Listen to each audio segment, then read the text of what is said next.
రామశాసనము తిరుగులేనిదని జలధి బోధ చేసే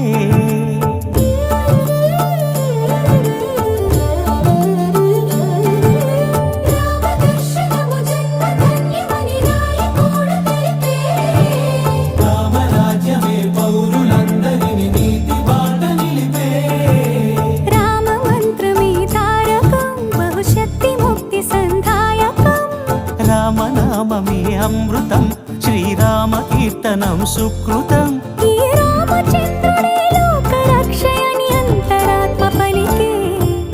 జగదానందకారక జయ జానకి ప్రాణనాయక శుభ స్వాగతం ప్రియ పరిపాలక